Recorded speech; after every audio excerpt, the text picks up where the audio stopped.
Bakit inumaga ka na naman ng uwi? Hindi mo ba talaga titigilan yung pag-iinom mo? Ano ba yan? Ang aga-aga ang ingay mo. Visit ka talaga, Pakito. Puro na lang problema ang binibigay mo sa akin. Akala mo ba hindi ko alam ang ginawa mong pamboboso sa dalagang anak ng kapitbahay natin? Tarantado ka talaga.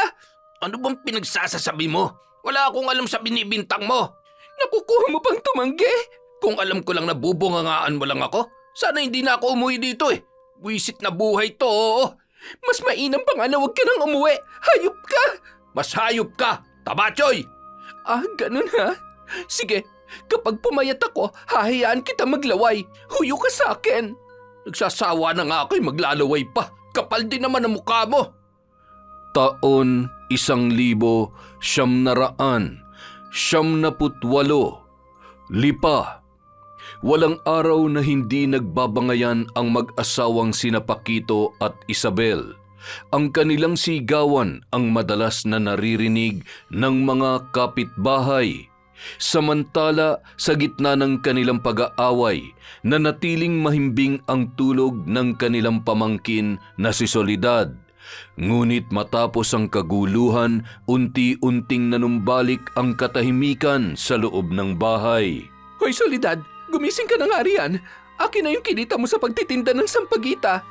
Tiyang, matumal po ang benta kagabi, kaya maliit lang po ang may bibigay ko sa inyo. Hindi mo kasi inaayos ang trabaho mo, kaya wala kang kinikita. Buiset, yan na nga lang ang naiaambag mo sa gastusin dito ay hindi mo pa magawa. Ay, naku naman kasi bakit kinupkup pa kita? Wala naman akong napapala sa'yo. Bukod sa bulag ka na, tatanga-tanga ka pa. Pasensya na po kayo. Hayaan niyo po, babawi na lang po ako sa susunod. Puro ka pasensya. Bumangon ka na riyan at mag-igib ka ng tubig sa poso. Opo, Chang. Habang kinakapa ng tungkod ang daang nilalakaran, maingat na tinungo ni Soledad ang pampublikong igiban sa kanilang lugar. 10 taong gulang pa lamang siya nang mawalan ng paningin dahil sa napabayaang katarata sa kanyang mga mata. Nang makulong ang mga magulang dahil sa kasong pagtutulak ng ipinagbabawal na gamot, ang tiyahin niyang si Isabel na ang kumupkop at nagpalaki sa kanya. Ngunit hindi naging maayos ang buhay niya sa piling ng kanyang tiyahin. Soledad, gusto mo tulungan na kita magsalok ng tubig sa poso? Naku, wag na Ramon. Kaya ko naman tong gawin. Bakit ba ikaw na lang palagi ang gumagawa ng mga mabibigat na gawain? Kung utusan ka ng tiyahin mo, parang hindi niya alam kung anong kondisyon mo. Ano ka ba? Ayos lang sa akin ang mga pinapagawa ni Chang. Wala naman kasi akong gaanong naitutulong sa kanila eh. Tanging ang pagtitinda ng sampagita at mga gawaing bahay lang ang mayaambag ko. Tsaka malaki ang utang na loob ko sa tiyahin ko. Kaya walang problema sa akin kung mahirapan man ako sa mga inuutos niya. Alam mo, bilib talaga ako sa'yo. Kahit bulag ka, ang dami mong kayang gawin. Hindi tulad nung tiyong Pakito mo. Lasinggero na nga, batugan pa. Dapat siyang gumagawa niya mga bagay na inuutos sa'yo ng tiyahin mo eh. Huy, itiko mo nga yung bibig mo. Baka mamaya biglang mapadaan siya dito at marinig niya yung sinasabi mo. Nako, sigurado kukutusan ka nun. Di ako natatakot sa kanya no. Kahit magsuntukan pa kami ngayon. Sa laki ng muscles ko, sigurado knockout siya sa akin. Siraulo ka talaga. Sige na, uuwi na ako. Ako na magbubuhat ng timba na yan. Masyado yung mabigat para bitbitin mo pa. Wag na, kayang-kaya ko na to. Ilang taon ko na tong ginagawa, no? Minsan lang naman kitang tulungan kaya akin na yan. Anong silbi ng pagkakaibigan natin kung hahayaan lang kitang mahirapan? O sige, ikaw ang bahala. Ang kulit mo rin talaga. Natutuwang hinayaan ng dalaga ang pagtulong sa kanya ng kababata. Sa loob ng ilang taon nilang pagkakaibigan, naging maayos ang kanilang samahan. Samantala, nang makarating na sila sa bahay ng kanyang tiyahin, kumunot ang noo ng babae, pati na rin ang asawa nitong si Pakito. Bakit narito ka na namang lalaki ka? Nandiligaw ka ba kay Soledad? Hindi po, Aling Isabel. Tinutulungan ko lang po siya dahil mahirap po magbuhat ng isang timbang tubig. Sus, nagsisinungaling ka pa. Hoy Ramon, para sabihin ko sa'yo, hindi ko hahayaan na ikaw lang ang mapangasawa ni Soledad. Bakit naman po hindi? Matino naman po akong lalaki. Hindi ako lasenggo at sugarol na katulad ninyo. Anong sabi mo? Bingi na po pala kayo ngayon, Ma'am Pakito. Ang lakas-lakas na nga ng pagkakasabi ko tapos hindi nyo pa narinig? Abay, siraulo ka! Baka gusto mong manghiram na mukha sa aso ngayon. Kayo naman, di na mabiro. Pinapatawa ko lang po kayo dahil palagi kayong galit at seryoso. Hindi ako natutuwa sa iyo, ha? Umalis ka na nga rito bago pa kita balatan ng buhay dyan. Hala, grabe naman kayo sa akin. Ramon, sige na, umalis ka na. Opo. Sige po, alis na ako. Salamat sa pagtulong mo, ha? Pumasok ka na nga rito sa loob, Soledad. Matalim na tumingin ang babae sa kanyang pamangkin habang nag-aasikaso ng kanilang makakain. Hindi gusto ng ginang na nakikipagmabutihan ng dalaga sa lalaki na sa tingin niya ay walang mararating sa buhay. Chang, pupunta lang po muna ako sandali kay Nanay Bidang para sabihin na hindi mo na ako magtitinda ng sampagita ngayong araw. Abay, bakit naman? Wala ka nang kinita kahapon tapos hindi ka pa magtitinda ngayon? Medyo masama po kasi ang pakiramdam ko eh. Gusto ko sanang magpahinga kahit konti. Huwag mo nga akong paandaran ng kaartihan mo. Wala na tayong bigas na maisasaing bukas, kaya magtinda ka mamaya. Sige po, Chang. At saka nga pala, lumayo-layo ka nga kay Ramon, ha? Hindi ako natutuwa sa pagiging malapit niyong dalawa. Bakit naman po? Talagang tinatanong mo pa? Sa tingin mo gaganda ang buhay mo kapag siya na pangasawa mo? Pero Chang, kaibigan ko lang naman po si Ramon. Hindi po siya nanliligaw sa akin. Akala mo lang yon. Kilala ko na ang galawan ng lalaking yon kaya umiwas ka. Sinasabi ko sa'yo kapag nabuntis ka ni Ramon, palalayasin talaga kita sa pamamahay na ito. Natahimik na lamang si Soledad sa sinabing yon ng kanyang tiyahin. Sa halip, tinulungan niya na lamang ang ginang sa pag-aasikaso sa kanilang makakain. Matapos ang kanilang tanghalian, nagtungo siya sa bahay ng matandang kinukuhanan niya ng mga tindang sampagita. Nanay Bidang? Soledad, ang aga mo yatang pumunta rito ngayon. Meron ka bang kailangan? Wala naman po. Sasabihin ko lang na kaunti lang ang kukunin kong sampagita ngayon. Ay, bakit naman? Sa totoo lang po, masama ang pakiramdam ko eh. Ang kaso kailangan ko pong magtinda ngayon. Bakit? Ano bang tumututol sa'yo para hindi ka makapagpahinga? Halos wala po kasi akong kinita kahapon, kaya kung hindi ako makakapagtinda ngayon, wala na naman ako maibibigay kay Chang. Pinipilit ka ba ng tiyahin mo na magtrabaho ngayon? Nako, hindi po. Huwag mo nang itanggi dahil alam ko ang ugali ni Isabel. Wala talagang awa ang babaeng yon. Bulag ka na nga ay hinahayaan ka pa rin nilang magtinda sa lansangan. Ayos lang po sa akin yon. Wala naman kasi talaga akong ibang naitutulong kina Chang at Chong eh. Pero dapat nakakapagpahinga ka pa rin. Sisikapin ko pong kumita ngayong araw para makapagpahinga naman ako bukas. Pinakita man ng dalaga sa matanda na ayos lamang ang lahat. Mababakas pa rin sa mukha niya na hindi maganda ang kanyang pakiramdam. Ngunit nung araw na yon, talagang sinikap niyang kumita ng malaki. Inabot na siya ng gabi sa pagtitinda ng sampagita dahil pinilit niya yung maubos. Bago pa man siya makauwi, narinig niya ang boses ng batang kaibigan na namamalimos sa lansangan. Ate Soledad! Potpot, kumusta ka na? Kumain ka na ba? Hindi pa nga po eh. Kanina pa po ako nagugutom. Kaso wala pa nagbibigay sa akin ng limos mula kaninang umaga. Tara, sumama ka sa akin. Kumain tayo sa karinderya ni Aling Puring. Naku, wag na ate. Baka mamaya magalit na naman yung tiyang mo kapag kaunti lang ang perang ibinigay mo sa kanya. Huwag mo na yan alalhanin. Kumita naman ako ngayong araw eh. Halika na, kumain na tayo doon. Sige po. Maraming salamat, Ate Soledad ah. Mabilis na inalalayan ng bata ang dalaga patungo sa karinderya na kanilang kakainan. Nang makarating sila doon, agad silang inasikaso ng may-ari. Ngunit bago pa man sila makakain, dumating na ang ama ni Potpot at siya ay binatukan. Buwisit kang bata ka? Nandito ka lang pala? Kanina pa kita hinahanap dahil wala pang pagkain sa bahay. Wala po akong kinita sa panlilimos ngayon, kaya wala rin po ako nauwing pagkain sa bahay.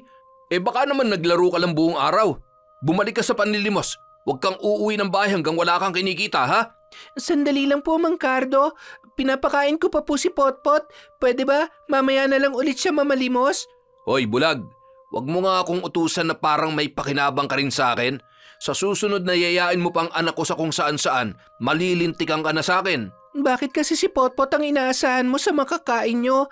Ang laki-laki ng katawan mo tapos wala kayong ginawa kundi saktan at abusuhin niyang bata. Aba, siraulo kang bulag ka. Sino may sabi na pwede kang makialam sa buhay namin, ha? Namumuro ka na sa akin, Soledad, ha? Kung ayaw mo masaktan, ayusin mo yung tabas ng dila mo. Papa, tama na po yan. Huwag na kayong magalit kay Ate Soledad. Babalik na po ako sa paglilimos. Sandali, Potpot. Ipapabalot ko na lang ang pagkain mo. Huwag na po, ate. Aalis na po ako. Walang nagawa ang dalaga sa pagtakbo ng bata palayo sa kanya.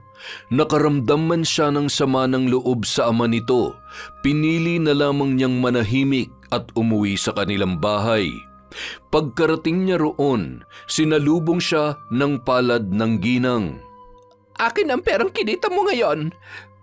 Ito po, Chang. Ano ba yan? Bakit puro barya? Magkano ito? Nasa 200 daw po ang kinita ko, sabi ni Nanay Bidang. Abay, magaling. Dapat palaging ganito ang kinikita mo para matuwa naman ako sa'yo. Sandali, baka may tinatago ka pa rin sa bulsa mo, ha? Wala po. Binigay ko na po ang lahat sa inyo.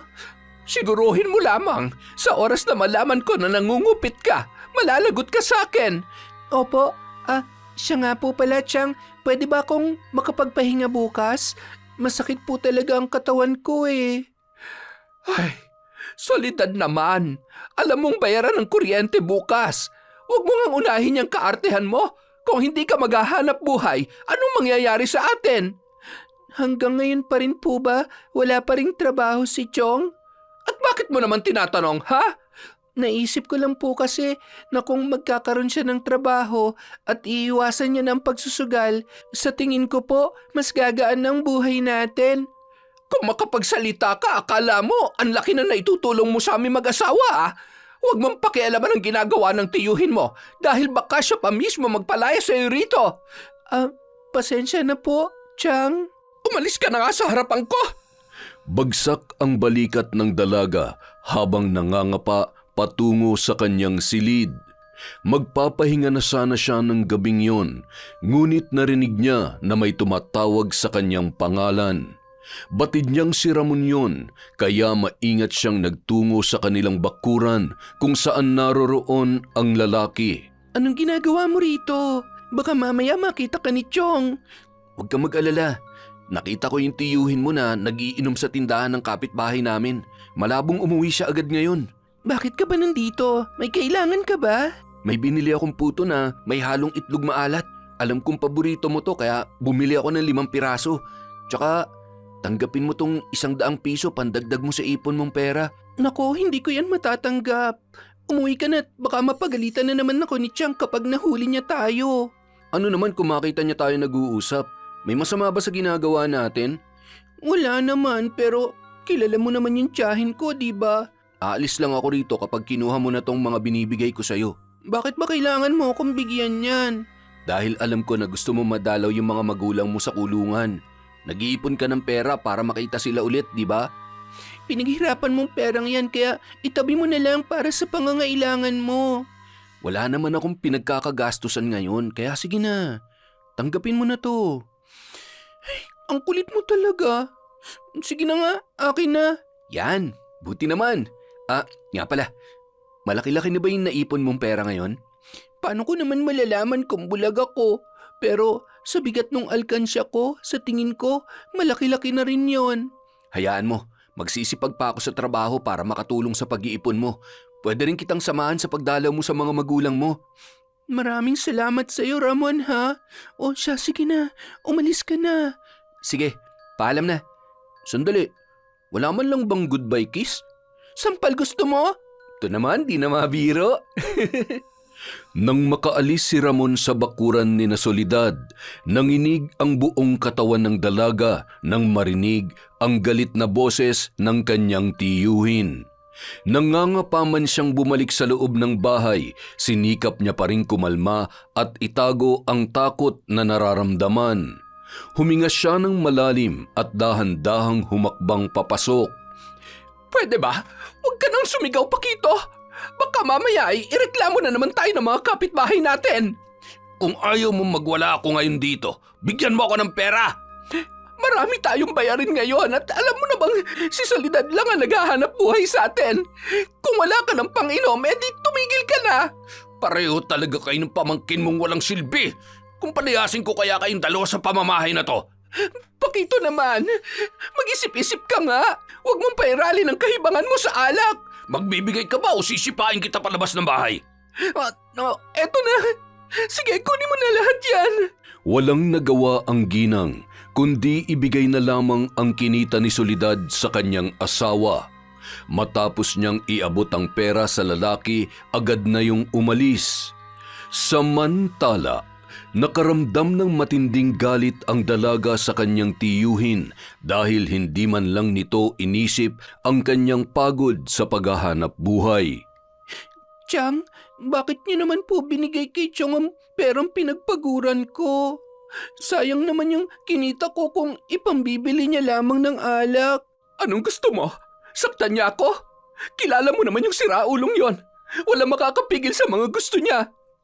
Sinanay niyo po kasi siya na palagi na lamang binibigyan eh. Hinayaan niyong mawalan siya ng respeto sa inyo. Ang kapal naman ng mukha mong sisihin ako sa mga nangyayari. Hindi ko talaga gusto ang tabas ng dila mong bulag ka, ha? Kapag ako nabwisit sa'yo, puputulan kita ng dila. Nagsasabi lang naman po ako ng totoo, Chang. Wala akong pakialam. Matulog ka na nga lang. Huwag kang kakain ngayon kung ayaw mo matulog sa labas. Galit na binulyawan ng ginang ang kanyang pamangkin. Kaya naman hindi na yon nakasagot sa kanya. Pumasok na lamang ulit ang dalaga sa kanyang silid at tahimik na umiyak. Kinabukasan, habang naghihilamos ng muka si Soledad, napansin ng kanyang tiyuhin ang bakas ng buwanang dalaw sa kanyang mahabang kasuotan. Soledad, halika nga rito. Bakit po, Chong? Magpalit ka ng damit mo dahil tinagusan ka na. Po? Hindi mo ba alam na may buwan ng dalaw ka ngayon? Hindi po eh. Maglinis ka ng katawan mo para hindi ka nangangamoy malansa. Siya nga pala. Iwas-iwasan mo si Ramon kung ayaw mo malintikan ka sa akin, ha? Kaibigan ko lang naman po si Ramon, Chong. Sino niloko mo? Akala mo hindi ko alam na nakikipaglandian ka sa kanya? Tigilan mo ang pakikipagmabutihan kay Ramon dahil walang ibang lalaki ang pwede makinabang sa'yo kundi ako lang. Hindi ko po nauunawaan yung sinasabi niyo, Chong. Sundin mo na lang kung anong inuutos ko sa'yo. Maliwanag ba? Opo. Tumugon na lamang ang dalaga sa ipinag-uutos ng kanyang tiyuhin, kahit pa hindi niya nauunawaan ang sinasabi nito. Ang mga bagay na nagbibigay sa kanya ng pangamba ay pinagsasawalang bahala niya na lamang. Hanggang isang gabi. Soledad, nasan yung tiyahin mo? Wala po si Chang ngayon dahil dumalo po siya sa seminar at pinapasabi niya na bukas pa raw po siya uuwi. Para sa naman yung seminar na yon? Para po sa inaplayan niyang trabaho. Ganun ba? Mabuti naman at naisipan niya na magtrabaho.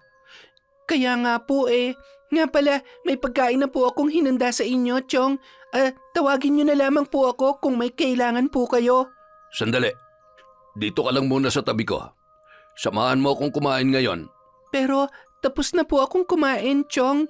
Wala akong pakialam. Sumunod ka lang sa sinasabi ko. Matalim na tinitigan ni Pakito ang dalaga at walang kaabog-abog na hinapit niya ang bewang nito. Napasinghap naman si Soledad sa ginawa ng kanyang tiyuhin at agad na sinikap kumawala. Ngunit hindi niya kayang tapatan ang lakas ng lalaki. Chong, bitawan niyo po ako. Nasasaktan po ako. Lalo ka pa masasaktan kapag sumigaw ka at hindi mo ginawa ang gusto ko. Nakikiusap po ako, Chong. Huwag niyo po akong gawin ng masama. Alam mo, matagal na ako nagtitimpi sa pagnanasa ko sa iyo, Soledad. Ngayon lang ako magkakaroon ng pagkakataon na maangkin ka, kaya pagbigyan mo na ako. Huwag po, Chong. Maawa kayo sa akin. Tumahimik ka! Sandaling nahinto sa paghinga ang dalaga nang suntukin siya sa sikmura ng kanyang tiyuhin na naging dahilan ng unti-unting pagkawala ng kanyang lakas. Gustuhin man niyang sumigaw, ngunit hindi niya magawa dahil tila naubusan siya ng hangin at nanigas ang kanyang lalamunan sa tindi ng sakit. Matapos siyang gamitin ng lalaki, nakaramdam siya ng labis na panghihina. Napakahayop niyo, Chong. Humanda kayo. Isusumbong ko kayo kay Chang Isabel. Eh di subukan mo. Pero sa iba, wag mo sasabihin yan. Papatayin kita. Tsaka para sabihin ko sa iyo, walang masama sa ginawa ko dahil siningil ko lang ang mga ginastos ko sa pagpapalaki sa iyo. Napakasama ninyo. Kuyom ang kamao ng dalaga habang umaagos ang kanyang mga luha. Gustuhin man niyang magsumbong ay hindi niya na nagawa. Nanatili lamang siyang tahimik at umiyak ng walang ingay. Kinabukasan, pagka-uwi ni Isabel, nakita niya ang pamangkin na nakaupo sa mahabang bangko sa labas ng kanilang bahay. Napansin niya rin na namumugto ang mga mata nito. Hoy, Soledad! Anong tinutunga-tunga mo rito sa labas? Nakapaghanda ka na ba ng makakain natin? Chang, may sasabihin po ako sa inyo. Ano na naman? Oh, narito ka na pala, Isabel. Eh, kumusta yung seminar mo, ha? Ayos naman. Mabuti naman kung ganon. Nga pala, pagsabihan mo yung pamangkin mo dahil nakita ko siya kagabi na nakikipaglandian na naman kay Ramon. Sa sobrang galit ko sa kanya, nasaktan ko siya. Abay, dapat lang. Kung ako pa nakakita sa kanila, baka maubos pa sa akin ang buhok ng babaeng yan. Chang, wala pong katotohanan ng sinasabi ng asawa ninyo. Sus, wag mo na nga itanggi. Gagawin mo pa akong sinungaling. Ikaw, Soledad, namumuro ka na talaga sa akin, ha? Ilang beses ko bang sasabihin sa'yo na wala kang mapapala kay Ramon? Sa oras na mabuntis ka ng lalaking yon, palalayasin kita rito. Pero Chang, pakinggan niyo po muna ako. Manahimik ka. Mag-asikaso ka na lang ng kakainin natin. Buisit ka, talagang inutil ka. Nakaramdam ng matinding galit si Soledad dahil sa kawalan ng hustisya sa masamang ginawa sa kanya ng tiyuhin. Ilang beses man niyang sinubukang magsumbong sa tiyahin, ngunit palaging gumagawa ng paraan si Paquito na hadlangan ang kanyang pinaplano.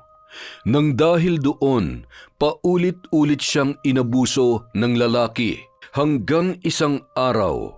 Chang, hindi na po muna ako magtatrabaho. Kanina pa po kasi ako sumusuka. Nanghihina po talaga ang katawan ko. Sandali nga. Madalas ko nang napapansin yung pagsusuka mo, ah. Umamin ka nga sa akin. Buntis ka ba, Soledad? Ho? Anong ho? Hindi mo ba narinig ang sinabi ko? Hindi po ako buntis, Chang. Talaga lang, ha? Halika, sumama ka sa akin. Sandali, saan niyo po ako dadalhin? Ipapatingin kita sa health center. Tingnan natin kung nagsasabi ka ng totoo. Kinaladkad ng ginang ang dalaga palabas ng kanilang bahay. Malakas ang kutob ni Isabel na nagdadalang tao ang kanyang pamangkin at hindi nga siya nagkakamali. Dala ng matinding galit, nagawa niyang palayasin si Soledad. Chang, nakikiusap po ako. Pakinggan niyo muna ang sasabihin ko. Tumigil ka na. Ang kapal ng mukha mo. Ilang taon kitang inaruga at pinagtiisan, tapos magpapabuntis ka lang kay Ramon na walang narating sa buhay. Hindi naman po si Ramon na nakabuntis sa akin, Chang, eh. Kung hindi siya, sino? Wag mo nang pakinggan yung pamangkin mo. Bulag naman yung pamangkin mo at wala na rin yung pakinabang sa atin kaya dapat lang napalayasin mo na yan. Kayo dapat ang lumayas dito, Chong. Dahil napakahayop nyo. Tandaan mo, mabubulok sa impyernong kaluluwa mo. Aba, buwisit ka talagang babae ka. Wala ka ng respeto sa tiyuhin mo. Umalis ka na rito bago pa kita kalbuhin. Magbabayad kayo sa ginawa niyo sa akin. Nanghihina ang katawan ng dalaga nang tuluyan na siyang umalis sa puder ng kanyang tiyahin. Ilang beses man siyang bumagsak sa paglalakad, nagpatuloy pa rin siya sa paghakbang. Wala siyang ibang naiisip na mapuntahan kundi si Nanay Bidang. Kaya naman naglakas loob na lamang siyang lumapit sa matanda. Ay, Diyos ko, Soledad! Bakit ang gulo ng itsura mo? Nanay Bidang, tulungan niyo po ako. Ano ba nangyari sa yung bata ka? Pinalayas po ako ni Chang dahil inakala niya na si Ramon ang nakabuntis sa akin. Ano? Buntis ka? Opo, pero hindi ko ginusto nangyari, Nanay Bidang. Ilang beses po akong pinagsamantalahan ni Chong Pakito. Palagi niya akong tinatakot na papatayin, kaya nagawa niya akong abusuhin. Hayop talaga ang lalaking yun ah. Halika, magtutungo tayo sa presinto. Huwag na po. Nahihiya akong malaman ng iba nangyari sa akin, Nanay Bidang. Soledad, huwag ka matakot dahil sasamahan kita. Ako ang tutulong sa'yo. Pero hindi pa po ako handa. Natatakot ako sa pwedeng mangyari at sa panghusga sa akin ng iba. Nakikiusap po ako, Nanay Bidang. Itago na lamang po muna natin ang tungkol sa bagay na ito. Hindi tama na manahimik ka lamang. Ngunit kung yan ang makabubuti sa ngayon, sige, ililihim natin ang nangyari sa iyo. Sinikap man ng dalaga na itago ang masalimuot na nangyari sa kanya. Nagulat na lamang siya nang malaman ng mga kapitbahay nila na siya ay nagdadalang tao. Sa kabilang banda, labis na nag-alala si Ramon nang malaman ang nangyari sa kanyang kaibigan. Kaya naman nang makita niya si Soledad ay agad niya yung kinausap. Soledad, pwede ba lumayo ka na sa akin? Iniiwasan mo ba ako? Sabihin mo sa akin, sino ba talagang ama ng pinagbubuntis mo? Sabi nila sa akin daw yan pero wala naman na magitan sa atin. Kung ano man ang mga naririnig mo, hayaan mo na lang. Magsabi ka ng totoo. May nangyari bang masama sa'yo? Wala.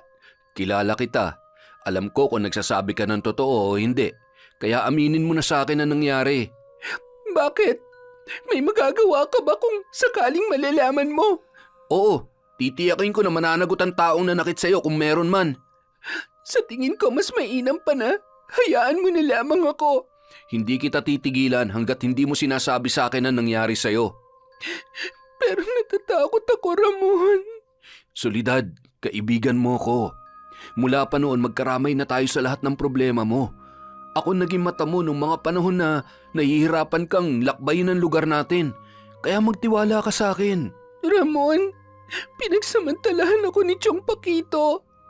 At siya rin ang nakabuntis sa akin dahil sa paulit-ulit niyang pang-aabuso. Ano? Wala akong magawa dahil sa takot ko sa kanya na baka patayin niya ako. Ang gagong yun. Humanda siya sa akin. Sandali, saan ka pupunta? Dito ka lang. Akong gagawa ng hustisya para sa'yo. Sinubukan mang pigilan ni Soledad ang kanyang kaibigan, wala pa rin siyang nagawa. Nang sumugod yon sa kanyang tiyuhin. Sa puntong yon, natakot siya sa maaaring mangyari. Samantala, galit na hinarap ni Ramon si Pakito habang hinahanda ang sarili sa pakikipaglaban. Ano bang problema mo sa asawa ko? Ang kapal na mukha mong sumugod dito at magsisisigaw? Pumasok ka na, Isabel, sa loob. Ako nang bahala dyan sa lalaking yan. Hayop ka, Mang Pakito. Paano nyo nagawang pagsamantalan si Soledad? Hindi na kayo naawa sa kondisyon niya. Hoy, ayusin mo yung pinagsasasabi mo ha. Wala akong alam sa binibintang mo sa akin. Huwag na kayong magmaang-maangan pa. Dahil naniniwala ako sa sinasabi ni Soledad. Walang ibang gagawa sa kanya ng kasamaang yun kundi kayo lang. Masyado na talagang halang ang bitukan ninyo. Sandali nga. Ano ba talaga nangyayari rito? Hindi ko na nauunawaan ang mga pinagsasasabi mo, Ramon. Yang asawa nyo, Aling Isabel. Siya po ang nakabuntis kay Soledad. Walang awa niyang pinagsamantalahan ng kaibigan ko. Kaya humanda siya sa akin dahil tinitiyak ko na manghihiram siya ng mukha sa aso. Tumigil kang hayop ka! Nauwi sa sagupaan ang galit ng dalawang lalaki. Nagpalitan sila ng suntok at sigawan habang pilit na inaawat ng mga nakasaksi sa paligid. Ramdam ang tensyon sa bawat galaw nila at tila walang gustong umatras sa kanilang pagtutuos. Sa tindi ng pagkasuklam ni Ramon, nagawa niyang basagin ang muka ng tiyuhin ni Soledad. Nang dahil naman sa mga natamong sugat ni Paquito, naisugod pa siya sa ospital. Samantala, agad na dinala ang binata sa presinto, tanga ng galit na hindi pa rin humuhupa. Ramon, kumusta ka na? Mabuti na lang sinamahan ako dito ni Nanay Bidang. Dapat nga hindi ka na pumunta rito eh. Gabi na't malamig pang panahon. Baka mamaya magkasakit ka pa niyan. Ikaw tong wala sa maayos na sitwasyon eh, kaya huwag akong alalahanin mo. Bakit naman kasi nagawa mo pang bagay na yun sa tiyuhin ko? Tingnan mo, nahihirapan ka tuloy ngayon. Ayos lang ako. Ang importante sa akin, natikman yung galit ko sa ginawa niya sa'yo. Maraming salamat sa ginawa mo para sa akin ha. Pero nasasaktan ako sa nangyayari sa iyo ngayon. Makakalabas din naman ako dito. Intindihin mo na lang ang sarili mo at ang bata sa sinapupunan mo. Mag-iingat ka dito ha. Mabigat sa kalooban ni Soledad ang sinapit ni Ramon sa pananakit nito sa kanyang tiyuhin. Hindi niya lubos akalain na magagawa yun ng kaibigan para lamang ipaghiganti siya kahit na sa maling paraan. Ang mag-asawang sina Isabel at Paquito naman ay patuloy ang pagkakaroon ng hidwaan. Kung bubungangaan mo lang ako rito sa ospital, mas mainam pa na umuwi ka na lang. Bakit nagagalit ka? Tinatanong ko lang naman kung may katotohanan bang paratang sa iyo ni Ramon. Ano bang tingin mo sa akin? Baliw para gawa ng masama ang batang pinalaki natin noon? Naguguluhan na kasi ako sa mga nangyayari. Kung hindi si Ramon ang nakabuntis kay Soledad, sino? Aba, malay ko. Alam mo, sa tingin ko, gumagawa lang ng kwento yung Soledad na yan para magkaroon ng lamat ang pagsasama natin eh. Nang sa ganun, mauwi tayo sa hiwalayan. Aray ko. Ano naman ang dahilan niya para gawin yan? Ay, hina naman ang kokote mo, oo. Di ba nga nagagalit siya sa akin dahil kinukuha ko ang perang kinikita niya? Sa madaling salita, gumaganti sa akin si Soledad. Naku, humanda talaga sa akin ang batang yan. Ang kapal ng mukha ng bulag na yon. Nagngingit-ngit sa galit si Isabel, kaya naman wala siyang pinalagpas na oras. Agad siyang nagtungo sa bahay ni Nanay Bidang para awayin ang kanyang pamangkin. Nagsisigaw siya sa labas ng tahanan ng matanda habang tinatawag ang pangalan ni Soledad. Ano bang kailangan mong babae ka? Mahiya ka naman sa mga kapitbahay ko. Nasaan si Soledad? Ilabas niyo ang babaeng yan. Ano bang kailangan niyo sa akin, Chang? Mabuti naman at humarap ka na rin sa akin. Nananahimik na po ako kaya sana huwag niyo na akong guluhin pa dito. Ang kapal na mukha mo. Kung makapagsalita ka, akala mo hindi ka sumandal sa akin na mahabang panahon? Bakit, Chang? May magandang bagay ba kayong pinakita o ipinadama man lang sa akin? Wala akong naaalala na mayroon kayong mabuting ginawa. Mula nang mapunta ako sa puder ninyo, naging kalbaryo na ang buhay ko. Baka nakakalimutan mo kung hindi dahil sa akin, namatay ka na sa lansangan noon. Walang silbi ang mga magulang mo, kaya ako nagpalaki at nagpalamon sa'yo. Tapos ganito lang ang igaganti mo sa akin? Pinalayas kita kaya gumawa ka ng kwento na ikasasama ng asawa ko. Alam kong hindi niyo ako paniniwalaan sa kababuyan na ginawa sa akin ni Chong, pero patuloy kong igigiit na nagsasabi ako ng totoo, Chang. Sinungaling ka! Hindi magagawa ni Paquito ang bagay na binibintang mo sa kanya.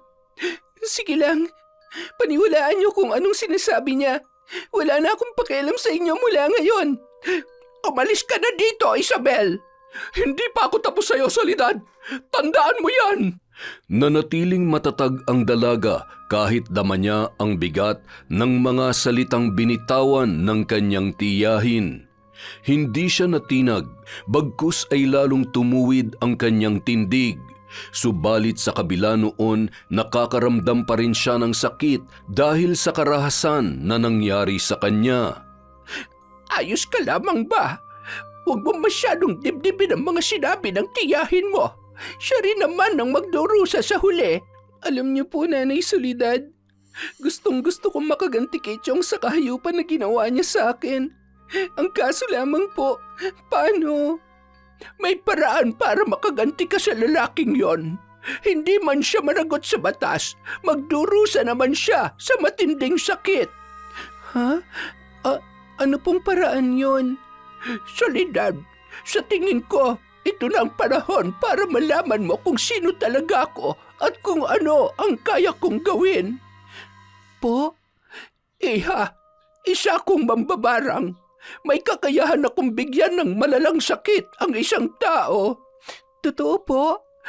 Oo. Kung gusto mo, maaari kitang turuan sa paggamit ng itim na kapangyarihan. Mas mainam kasi kapag ikaw mismo magbibigay sa kanya ng kaparusahan. Mas mapapalakas ng orasyon ang sumpa kung ang magsasagawa nito ay ang taong may malalim na galit. Pero natatakot po ako. Huwag kang mag-alala dahil gagabayan kita. Pag-iisipan ko po muna, Nanay Bidang.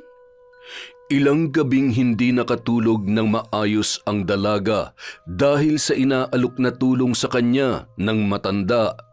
Alam niyang masama ang paraan na naiisip nila, ngunit sa tingin niya ang bagay na yon ang mas higit na makatutulong sa kanya para makapaghiganti sa kanyang tiyuhin. Makalipas ang ilang araw, nakapagpasya na siya na gawin ang kanilang binabalak. Pinag-aralan niya ang tamang paggamit ng itim na kapangyarihan hanggang sa matagumpay niyang nabigyan ng karamdaman ang kanyang tiyuhin. Nang panahon na yon, halos kalalabas lang din ng lalaki sa ospital. Ano ba nangyayari sa iyo, Pakito? Kanina ka pa hindi mapakali sa kinahihigaan mo. Hindi ko nga alam eh. Parang sinisilaban ang katawan ko. Sobrang init at naglalagkit ako sa sarili ko. Bakit hindi ka maligo para guminhawi ang pakiramdam mo? Ayoko. Gusto ko na nga magpahinga eh. Ang kaso eh, nahihirapan ako matulog. Ano nang gagawin natin? Siya nga pala, uminom ka na ba ng gamot? Hindi pa. Eh bakit naman?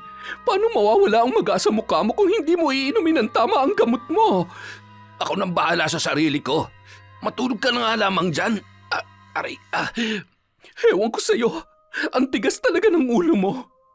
Galit na tinalikuran ni Isabel ang kanyang mister at hinayaan niya na lamang yon. Kinabukasan, habang kumakain sila ng pananghalian, bigla na lamang nakaramdam ng paninikip ng dibdib si Pakito na nagdulot sa kanya ng hirap sa paghinga.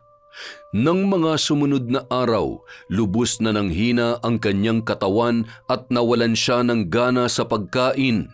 Madalas siyang makaramdam ng matinding pagod kahit wala naman siyang ginagawang mabigat na trabaho. Paminsan-minsan, sumasakit ang kanyang ulo at nahihilo kasabay ng malamig na pawis na tumutulo mula sa kanyang noo. Napansin din ng kanyang asawa na lutang siya at hirap mag-focus, na animoy may bumabagabag sa kanyang isipan. Sa tuwing pagsapit ng gabi, lalo pang lumalala ang kanyang nararamdaman. Hindi siya mapakali, balisa at tila may mabigat na nakadagan sa kanyang katawan. Hindi niya maipaliwanag kung bakit kakaiba ang nangyayari sa kanya na unti-unting sumisira sa kanyang lakas. Isabel, Oh, bakit? pwede ba pakimasahe naman ang pako? Kanina pa kasi nangangalay ang mga yan eh. Ano ba yan? Ang dami mo namang nararamdaman. Nakakasawa na. Huwag ka nang magreklamo, pwede ba? Kung pinapatingnan mo ba ako sa doktor, di sana nalaman na natin kung ano ba nangyayari sa akin. Kung makapagsalita ka, akala mo naman may pera tayo. Alalahanin mo, maliit lang ang kinikita ko sa trabaho. Sapat lang para hindi tayo mamatay sa gutom. Alam mo, dapat sinisingil mo yung pamangkin mo sa pagpapalaki natin sa kanya eh. Mahal na araw ngayon, kaya sigurado malaki ang kinikita nun sa pagtitinda ng sampagita. Ha? Tama ka. Mabutit naisip mo yan. Di mo naman ako katulad na makitid ang utak. Ano ka ba? Umayos ka nga sa pagsasalita mo. Nakakainis ka na talaga. Bakit? Totoo naman, di ba? Ewan ko sa'yo. Buisit ka. Galit na nilayasan ni Isabel ang kanyang asawa kahit pa kailangan nito ang kanyang tulong. Hindi na siya lumingon pa habang mabilis na naglalakad papalayo sa kanilang tahanan. Nang mapadaan siya sa simbahan, kumunot ang noo niya nang makita roon si Soledad kasama si Nanay Bidang na nagtitinda ng sampagita. Anong tinitingin-tingin mo riyan? Guguluhin mo na naman ba si Isabel? Pwede ba? Huwag kang makialam, matanda ka. Kung hindi kayo magsisimba at bibili ng sampagita namin, mas mainam po na umalis na lang kayo rito, Chang. Hoy! Huwag kang nga umasta na parang wala kang utang sa akin. Utang? Ano po ang sinasabi nyo? Sus! Kunwari ka pang hindi mo alam. Malaki ang ginastos namin sa'yo mula bata ka pa. Kaya dapat lang nabayaran mo kami sa pagpapalaki namin sa'yo. Mukha po talaga kayong pera, Chang. Akala ko bukal sa kalooban yung pagkupkup sa akin. Yun pala, gagawin nyo lang akong kalabaw na kakayod para mabuhay kayo ni Chong. Wala akong utang na dapat bayaran sa inyo dahil ako po ang halos nagpapakain sa inyo noon. Grabe! Ang tigas talaga ng pagmumukha mo. Kung ihampas ko kaya itong bag sa'yo, ha? Subukan mo lamang saktan si Soledad.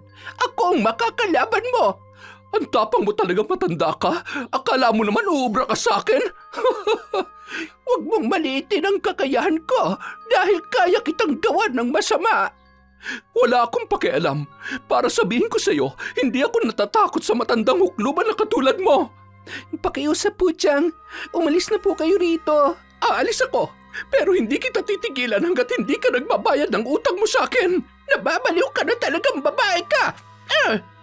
Pinagbabato ni Nanay Bidang si Isabel ng mga basura na nasa kanyang tabi. Sa labis na pandidiri naman ng babae ay tuluyan na siyang umalis. Samantala, patuloy pa rin ang paghihirap ni Paquito sa kanyang karamdaman. Nang araw na yon, nawalan pa siya ng malay at muling sinugod sa ospital. Ano ba naman tong kamalasan na dumarating sa buhay natin? Nahihirapan na ako, sa totoo lang. Yang ka na naman sa pagrereklamo mo eh. Sa tuwing nagsasalita ka, parang pinamumukha mo sa akin na pabigat lang ako sa buhay mo. Bakit? Hindi ba? Tingnan mo nga, wala na tayong pera. Nadala ka pa sa ospital. Oh, ano ngayon? Ano ibabayad natin dito? Hindi ko ginusto na magkasakit ako kaya itiko mo yung bunganga mo. Anong hindi? Ilang beses na kitang pinagsabihin na itigil mo ng pag-iinom mo, di ba? Pero ano? Nakinig ka ba sa akin? Pinairal mo pa rin ang katigasan ng ulo mo. Kaya ayan, nagkasakit ka na ngayon. Tapos sasabihin mo, hindi mo ginusto magkasakit? Ang labo talaga ng utak mo. Ano ba? Sige na, oo na. Wisit ka talagang babae ka, oo. Ako pa talaga naging buwisit ngayon. Hoy, Paquito, dapat nga magpasalamat ka sa akin dahil kahit ginawa mo na masama ang pamangkin ko, inaalagaan pa rin kita. Ang kapal talaga ng mukha mo. Masyado ka kasing bungangera kaya nakakainis ka na. Kasalanan mo naman kung bakit ako ganito Ewan ko sa'yo. Ay, aray, nakakapagod kang kausap. Hindi na natapos ang pag-aaway ng mag-asawa nung araw na yun. Ngunit nanatili pa rin ang babae sa tabi ng kanyang mister. Sa kabilang banda, naging maayos ang pasok ng pera sa dalaga. Palagi na siyang nakakaubos ng kanyang panindang sampagita at dahil doon nadagdagan pa ang kanyang ipon. Soledad, magpahinga ka na muna. Halika't maupo ka sa tabi ko. Ayos lang po ako, Nanay Bidang. Kailangan kong makaubos ng paninda para makapagpalaboratory ako bukas. Sabik na akong malaman kung ayos ang lagay ng magiging anak ko. Alam ko yon. Pero kanina ka pa nakatayo riyan. Makakasama rin sa pinagbubuntis mo kung palagi kang mapapagod. Sige po, Nanay Bidang. Hayaan mo, kapag kumita rin ako ng malaki, tutulungan kita sa mga gastusin mo. Sana ay lumabas na malusog yung anak mo. Oo nga po, sana nga po. Alam mo, bilib talaga ako sa'yo, bata ka. Kahit nabunga ng karahasan ng batang nasa iyong sinapupunan, tinanggap mo pa rin ang buo ang iyong pinagbubuntis. Wala naman po kasing kasalanan ng bata na nasa tiyan ko. Sa totoo lang, sabik na akong lumaki siya. Gusto ko nang maramdaman ang unang sipa niya. Magtiwala ka. Palaging may awa ang Diyos sa mabubuting tao na katulad mo. Maraming salamat po sa inyo, Nanay Bidang. Naging daan ang pagbubuntis ni Soledad para magpatuloy pa siya sa kanyang buhay. Masaya ang dalaga na magkakaroon na siya ng supling kahit pa bunga yon ng masalimuot niyang nakaraan. Samantala, pinagpatuloy niya pa rin ang pagpapahirap sa kanyang tiyuhin. Gabi-gabi siyang nagsasagawa ng orasyon para mas paigtingin pa ang karamdaman nito. Nang matingnan ng doktor ang kalagayan ng lalaki, normal lahat ng pagsusuri na isinagawa sa kanya.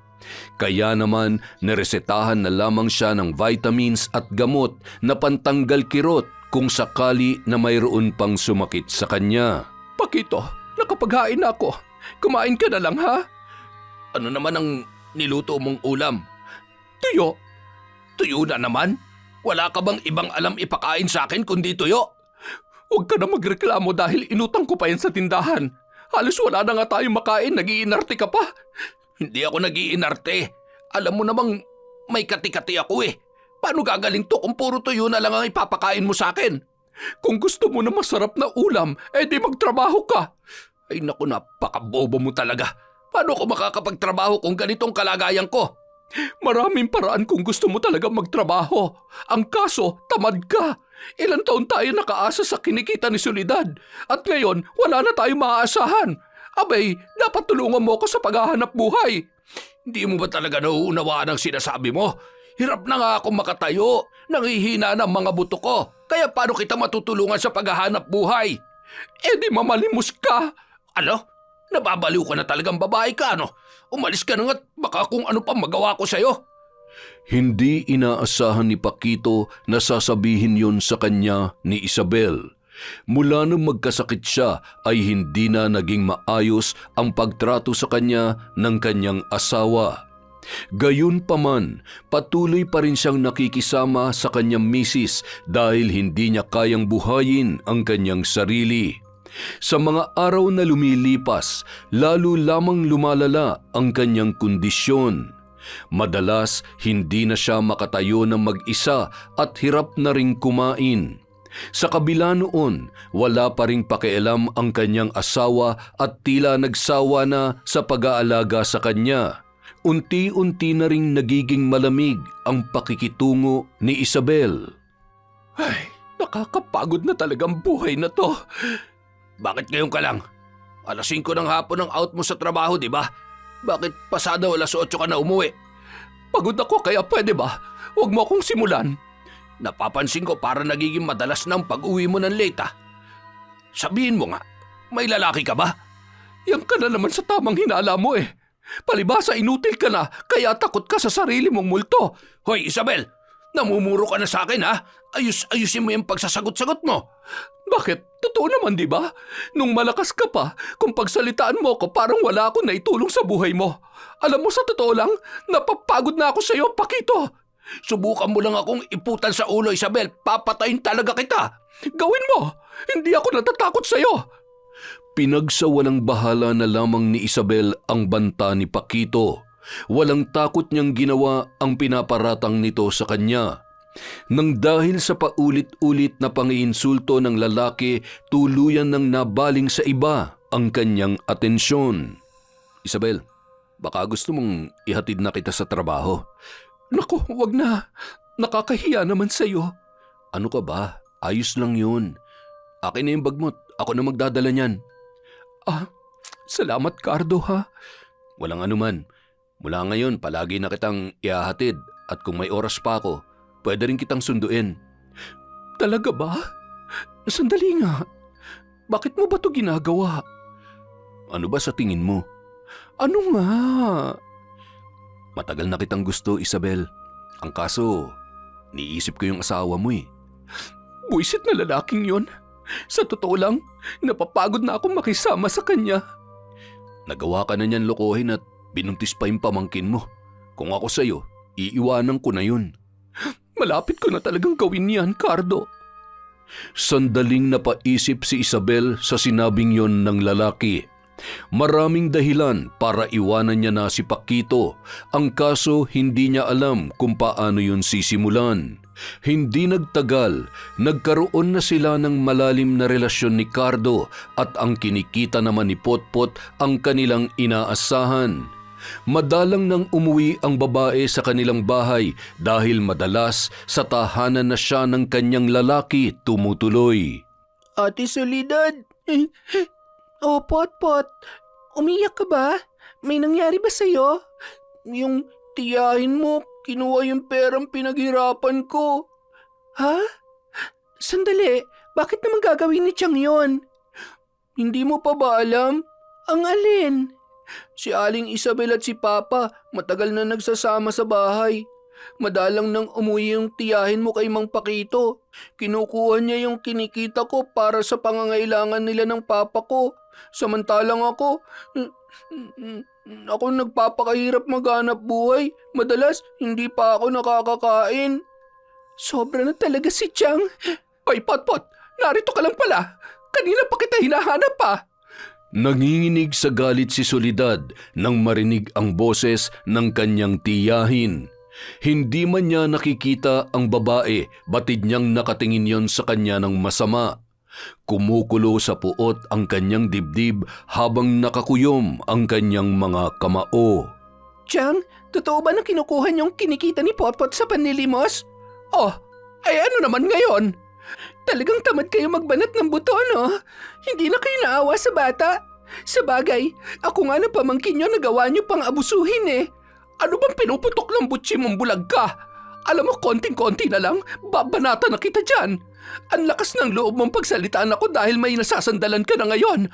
Pero sa oras na mamatay ang matandang tumutulong sa'yo, tingnan natin kung saan ka pupulutin.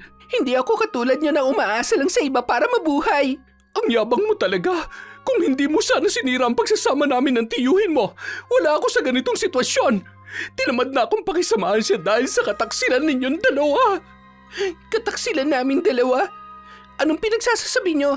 Pinagsamantalahan ako ng asawa ninyo at hindi ko ginusto nangyari sa akin.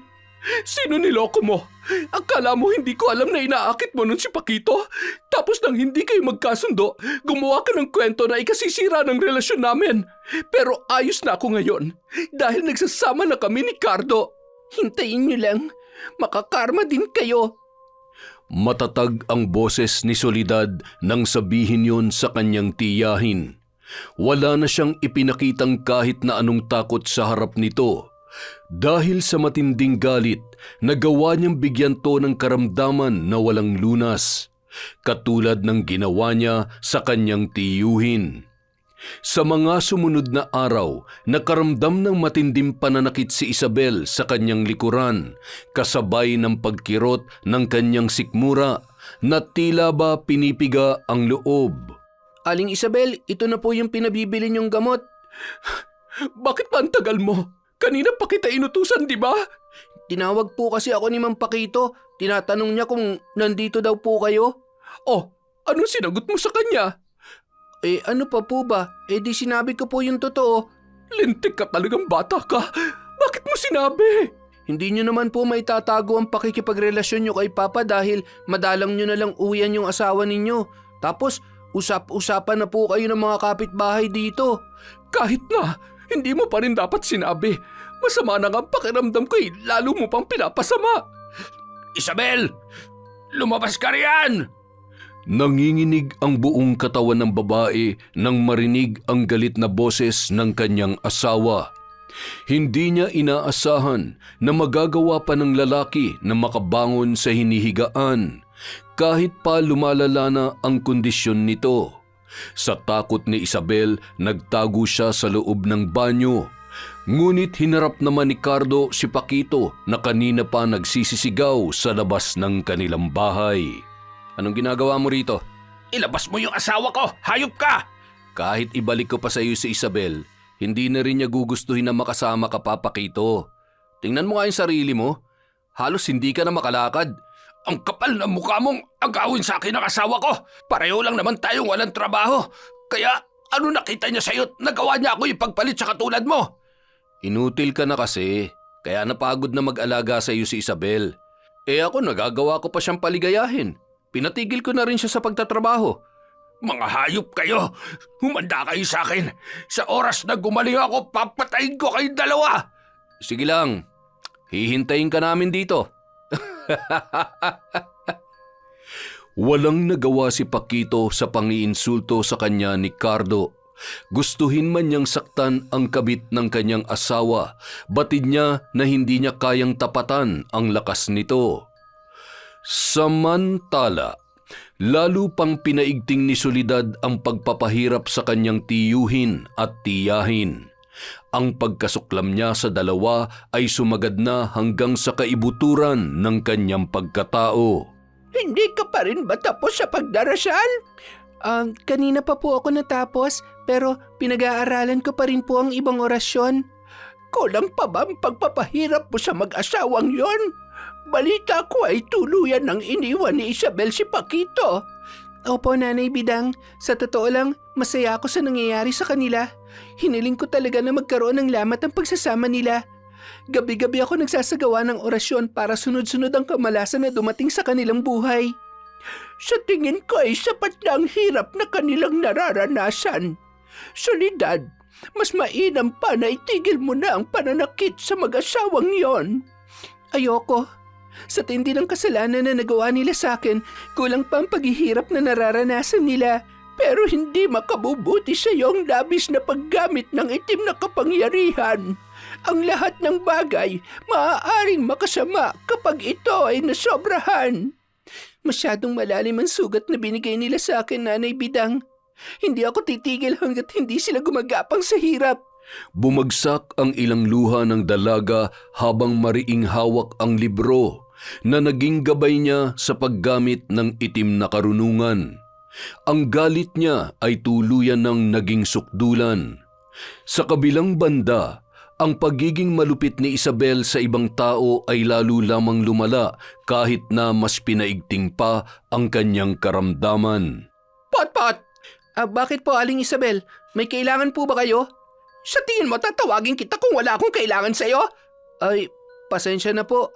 Nasaan ang kinita mo sa panlilimos? Kinuha na po ni Papa. Nakikipag-inuman na po sa kapitbahay.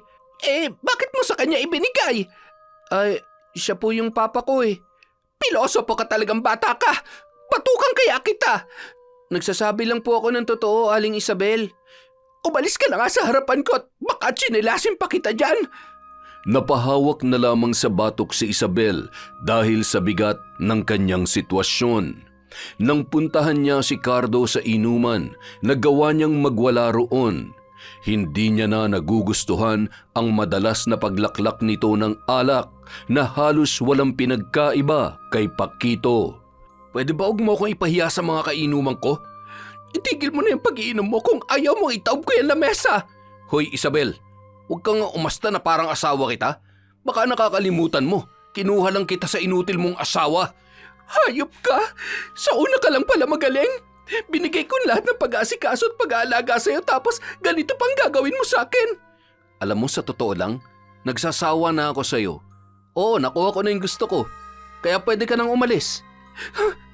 Napakasama mo! Pinagsasampal ni Isabel ang lalaki hanggang sa magalit yon sa kanya. Bumagsak siya sa lupa matapos siya nitong itulak. Sa puntong yun, wala siyang ibang nagawa kundi iwan na si Cardo at bumalik sa kanyang asawa. Anong ginagawa mo rito? Dito na ulit ako titira. Ano, ganun na lang yon? Pagkatapos mo akong iwan at pabayaan? Kasalanan mo rin naman kung bakit ako nagloko eh. Kung naging mabuting asawa ka lang sana, hindi tayo aabot sa ganitong sitwasyon. Ang kapal talaga ng mukha mo, no? Nagagawa mo pa akong sisihin sa kalandian mo? Ano man ang nagawa ko, asawa mo pa rin ako, Paquito. Kalimutan na lang natin ang mga bagay na sumira sa pagsasama natin. Si Soledad dapat ang sisihin natin sa mga nangyari. Hindi pa ako tapos sa babaeng yon. Humanda siya.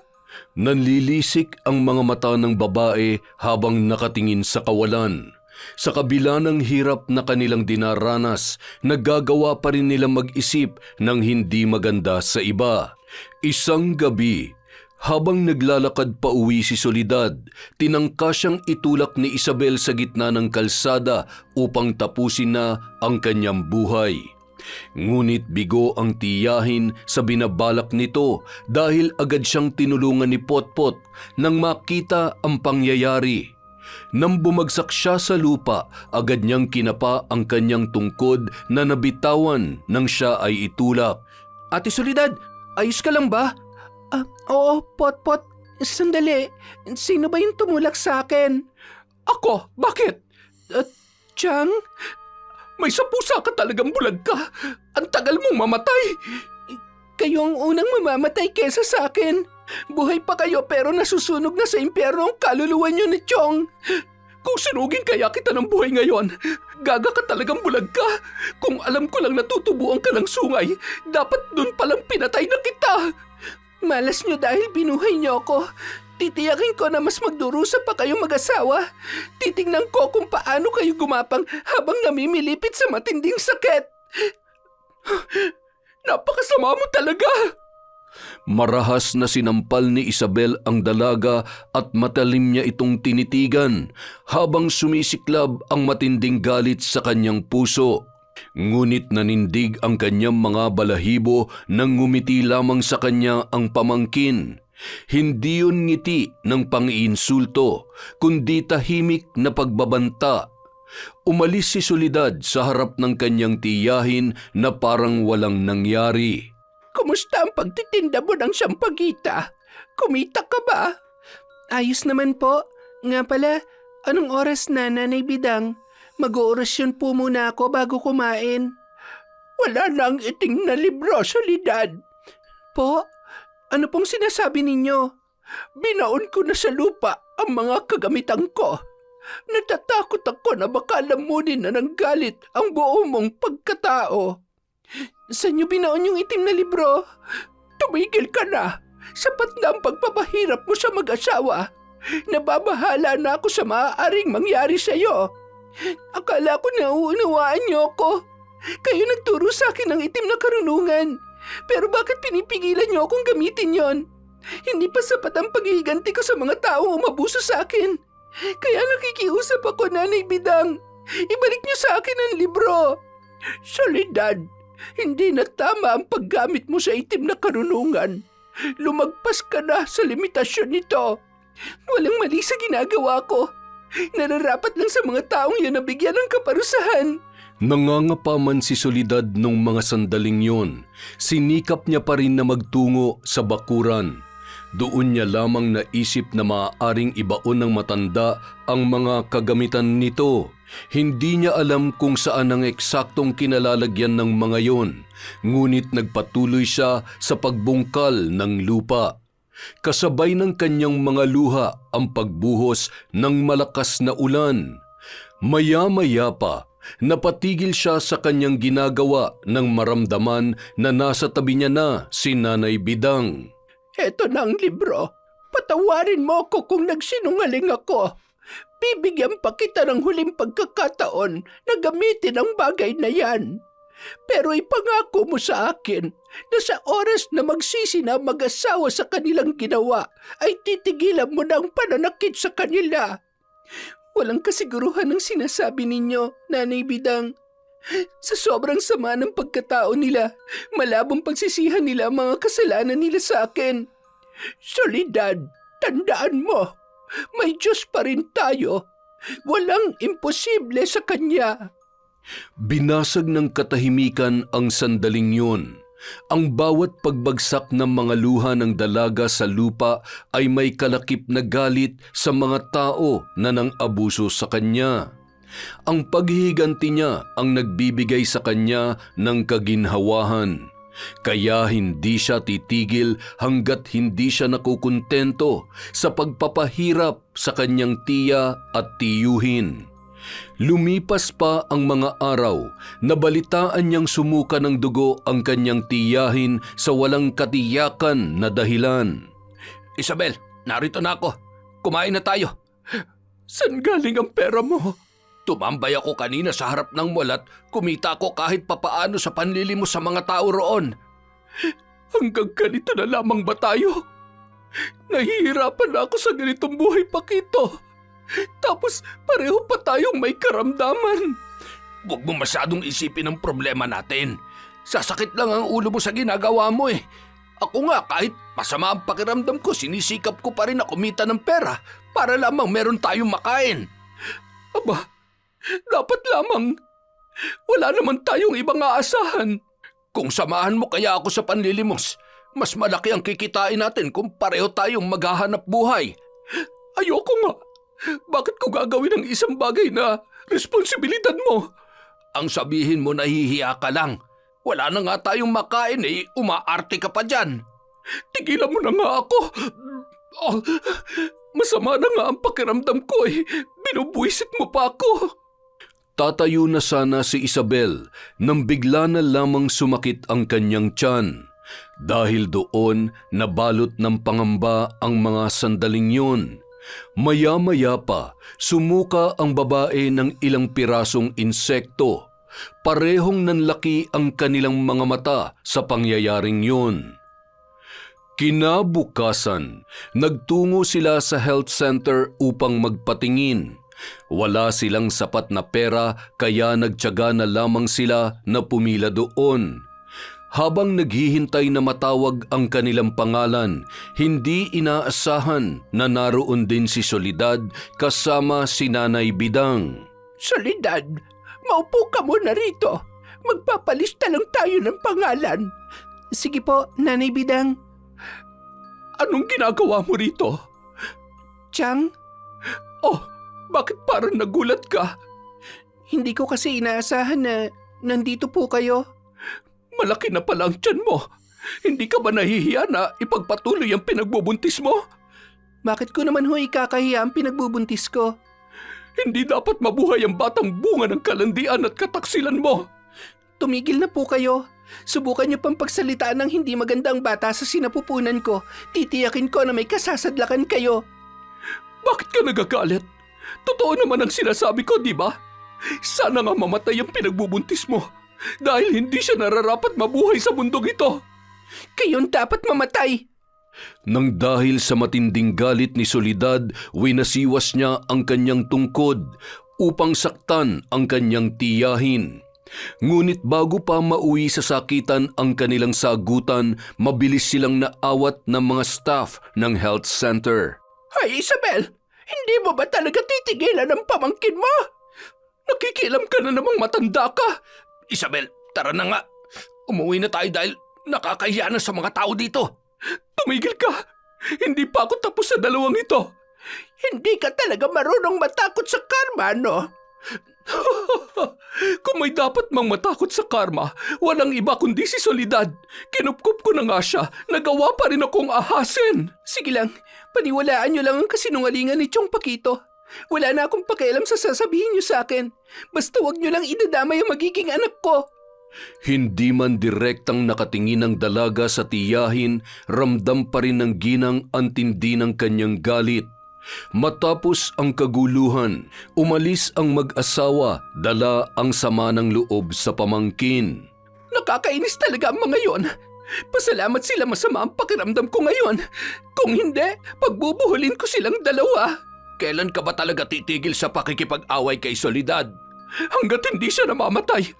Masyado na niyang iniinsultong pagkatao ko.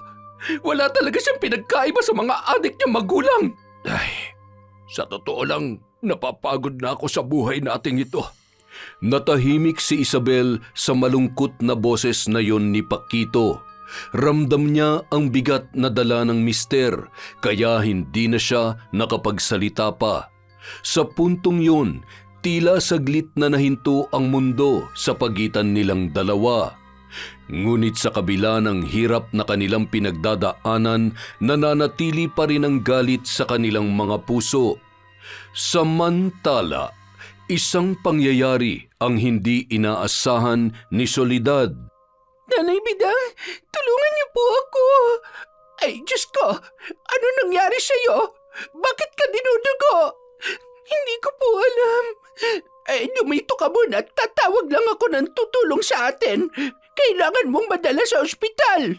Nagmamadali ang matanda na humanap ng taong maaaring tumulong sa kanila. Mabuti na lamang at may ilang barangay tanod na dumaan malapit sa kanilang bahay. Agad nilang tinulungan ng dalaga upang madala sa pagamutan. Nang masuri ng doktor ang kalagayan ng bata sa sinapupunan ni Soledad, nalungkot siya sa ibinalita nito. Dahil sa matinding stress na kanyang nararanasan, nasawi ang kanyang ipinagbubuntis. Kasalanan ni Chang kung bakit nawala ang anak ko. Humanda siya sa akin. Hindi ako titigil hanggang may natitirang hininga sa kanya. Soledad, huwag mo nang isisi sa iba ang nangyari sa iyo. Dahil ito na ang kabayaran sa labis na paggamit mo ng itim na karunungan. Pero hindi naman ako masamang tao, Nanay Bidang. Biktima lang ako ng karahasan na gawa ng mga taong halangang kaluluwa. Subalit, nagiging katulad ka na nila. Hindi na umiiral ang konsensya sa iyong isipan. Puno na ng galit at puot ang puso mo, Soledad. Masyado mong inabuso ang karunungan na itinuro ko sa iyo at maling-mali yon. Siguro nga, mali ang pamamaraan ko sa paghihiganti. Pero kung hindi ko ginawa ang bagay na yon, paano ko makukuha ang hustisya? Matagal mo nang nakuha ang hustisya, Soledad. Sapat na ang hirap na pinagdadaanan ng mag-asawang yon. Kaya sana'y tumigil ka na. Mariing hinawakan ni Nanay Bidang ang kamay ng dalaga upang siya ay kumbinsihin. Ngunit nanatiling tahimik si Soledad habang umaagos ang kanyang mga luha. Samantala, halos isang buwan nang nilalabanan ni Paquito ang mabigat na karamdaman na unti-unting nagpapahina sa kanyang katawan. Ngunit pilit siyang nagpapakatatag. Isang araw, hindi inaasahan ng lalaki na mapapadpad siya sa isang albularyo sa kanilang lugar. Hindi niya maipaliwanag kung ano ang nagtulak sa kanya upang humingi na ng tulong sa albularyo. Nang siya ay suriin noon, labis ang kanyang pagkabigla sa sinabi ng manggagamot. Isang babae raw ang may kagagawan ng kanyang karamdaman. Humanda sa akin ang Soledad na yon. Oh, ano nangyarit nang gagaliiti ka riyan? Sinubukan ko magpatingin sa albularyo kanina. Sinabi niya sa akin na may isang babae raw na nang babarang sa akin. Huwag mong sabihin na naniniwala ka sa mga ganyan. Siyempre, dahil totoo naman talagang pambabarang. Eh kung ganon, sinong taong maaaring gumawa nito sa'yo? Sinabi ko na kanina, di ba? Sino ba may galit sa akin? Si Soledad? Tumpak! Walang ibang mananakit sa akin kundi ang baliw mong pamangkin. Humanda siya sa akin. Sandali, anong gagawin mo? Huwag mo nang alamin. Manahimik ka na lang dito sa bahay. Nagmadaling umalis si Paquito upang magtungo sa bahay ni Nanay Bidang. Nagkataon na wala roon ang matanda dahil nagtinda yon ng sampagita sa harap ng simbahan. At nagpapahinga naman ng gabing yon si Soledad dahil sa masamang nangyari sa kanyang pinagbubuntis. Habang naghuhugas ng kamay ang dalaga sa kusina, narinig niya ang pagbukas ng pintuan ng walang pag-iingat. Nanay Bidang, kayo po ba yan? Sandaling tumigil ang dalaga sa kanyang ginagawa at sa puntong yon, ramdam niya na ang kaba sa kanyang dibdib. Kumusta ka, Soledad? Chong? Ako nga. Anong ginagawa niyo rito? Pumunta ako rito para tapusin ang buhay mo. Hayop kang babae ka? Ang lakas ng loob mong gantihan ako? Anong sinasabi ninyo? Huwag ka nang magmaang-maangan pa. Alam ko nang ginawa mong pambabarang sa akin. Nararapat lang na ibigay kong kaparusahan sa inyo yon. Sa totoo lang, kulang pa nga yun. Kung ipakain ko kaya sa iyo yung dila mo para hindi ka na makapagsalitang buwisit ka, ha? Huwag kayong lalapit sa akin. Kung hindi... Ano? Kung hindi ano? Sa tingin mo ba may magagawa ka? Humanda ka sa akin dahil tatapusin ko ng buhay mo. Agad na inatake ni Paquito ang babae at mariin niyong sinakal. Habang unti-unting nawawalan ng ulirat ang dalaga, sinikap niyang makahawak ng patalim. Kinapa niya ang lababo hanggang sa may mahawakan siyang kutsilyo. Sa kabila ng pag-atubili, isinaksak niya yon sa lalaki. Ngunit hindi roon natatapos ang kanilang sagupaan. Nang bumagsak sa sahig ang kanyang tiyuhin, nagawa pa nitong pigilan ang kanyang mga paa na makaalis sa lugar. Subalit dahil sa matindi niyang pagnanais na makaalis, muli niyang inundayan ng saksak si Pakito hanggang sa tuluyan na yung mamatay. Bagamat wala siyang nakikita, nagawa pa rin ng dalaga na ipagtanggol ang kanyang sarili sa tulong ng kanyang matalas na pakiramdam. Soledad! Pagtawag ni Nanay Bidang sa dalaga nang makauwi na yon sa kanyang bahay. Ngunit kinabahan siya nang marinig ang pag-iyak ni Soledad. Sa labis na pag-aalala ng matanda, agad niyang tinungo ang dalaga. Nanay Bidang, anong nangyari dito? Sinubukan po akong patayin ni Chong pero dahil sa kagustuhan kong protektahan ang sarili ko, nagawa ko ang bagay na yan sa kanya. Sa tingin niyo, wala na kaya siyang buhay? Diyos ko, Soledad, hindi ko inaasahan na aabot ka sa ganitong sitwasyon. Bitawan mo na yung kutsilyo. Akin na, umalis ka na rito. Pero paano po kayo? Anong gagawin natin kay Chong?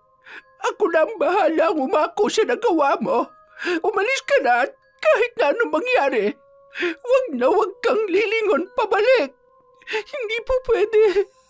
Ayokong akuin niyo ang kasalanan ko. Wala kang kasalanan, Soledad.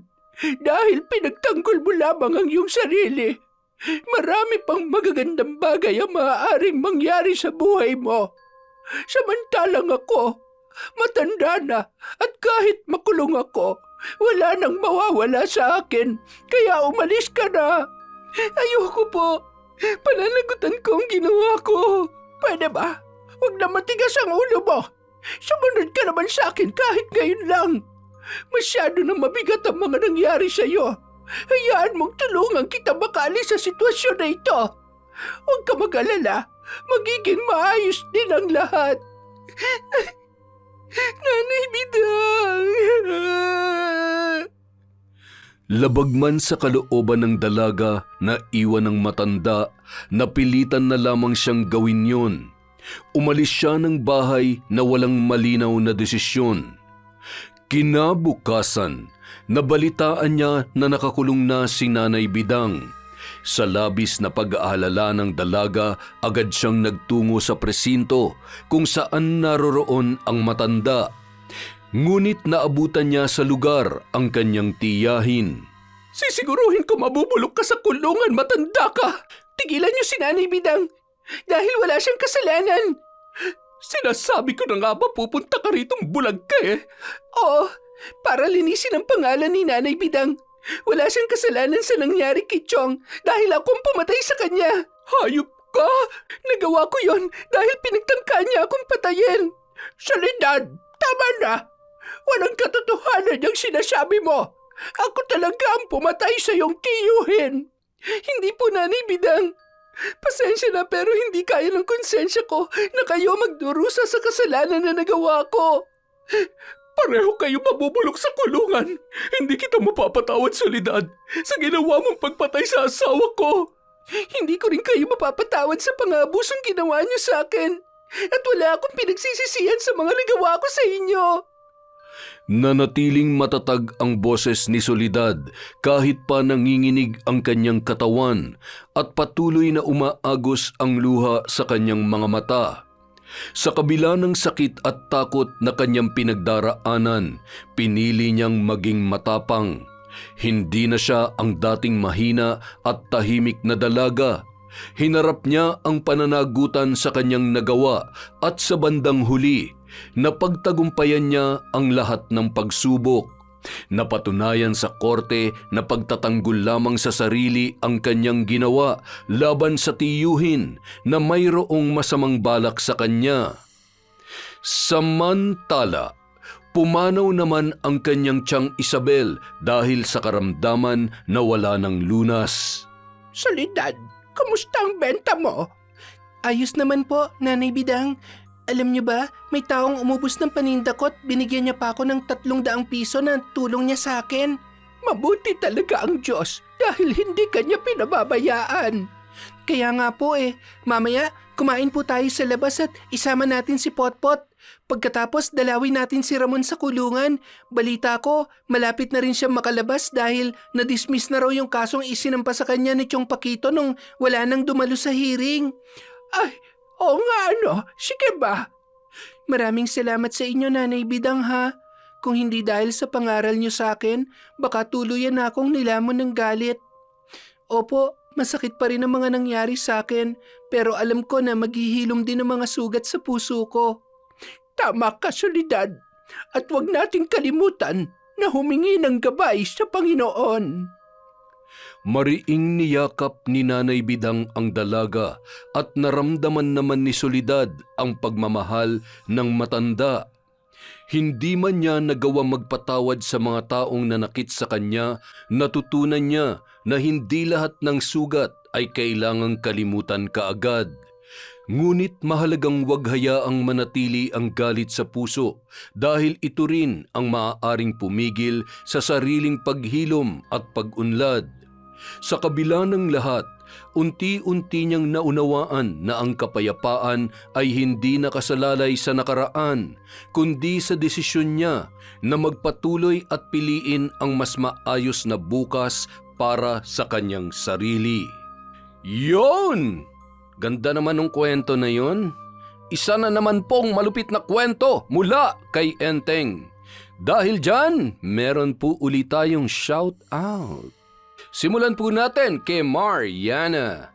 Hello kay Hayashi Megan, kay Kim Bara, Christina Peru, Lady Dam, at kay Jenna Concepcion, kay Elsie Pasasadaba. Hello po kay Lovely Boon, kay Kat Burglar Cutie, Rubilin, Neneng Leonora, Nena Diones, kay Jennifer Agustin from Monet Soto. Hi po sa Gawaran, Reyes, family of Madrid from Lea Gawaran. Hello din po kay Mel Santa Rita, kay Lydia Lopez, kay Cute Survivor, Tessie Reyes, Romela Terrado, Bob Dylan Dingkong from Marcos Balingasa. Hello po kay Sam Escobar, kay Febe Jane Toledo, Hannah Maylin Sesgundo, kay Micaela Ray, kay Freya Ray from Rosemary Casonete, Marina Lasquite, Jonna May Creo, Manong Xiao, at kay Monica Nieves. Hi din po kay Marjeline Pasil from Cota Dahar. Pasensya na po kayo. Hi kay Elsa Havinya at syempre po kay Christine Guevara. Maraming salamat po sa walang sawang pagsuporta sa Kwentong Enteng. Nabaliw na.